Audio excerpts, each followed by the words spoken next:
Pour mener une lutte efficace contre les cancers, la prise en charge médicale seule ne suffit pas toujours.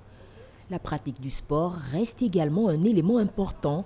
Les spécialistes du domaine sont unanimes sur la question. Le sport est avant tout une thérapie. C'est une thérapie et c'est ce qu'on conseille à beaucoup de gens, surtout dans le cadre même du cancer et bien d'autres maladies. Si on arrive à être sur ses deux jambes et qu'on peut bouger ses membres supérieurs, on peut faire le sport. Malade de cancer ou non, la pratique du sport est l'affaire de tous. Des mouvements effectués pendant 30 minutes au moins 2 à 3 fois par semaine sont capables de procurer un grand bien à l'organisme. Lorsqu'on a déjà dépassé la trentaine, selon même les recommandations de l'OMS, au moins 3 fois par semaine, sur 30 minutes, c'est suffisant.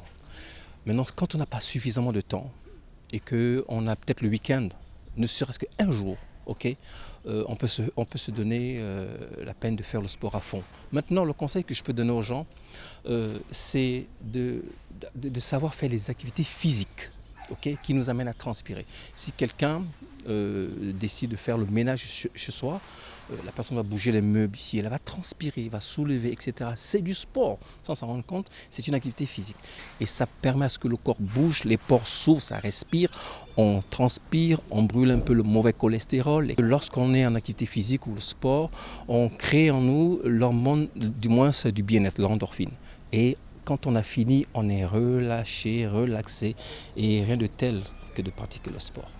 Un esprit sain dans un corps sain, l'exercice physique reste un élément important pour le bien-être mental et psychologique d'un individu.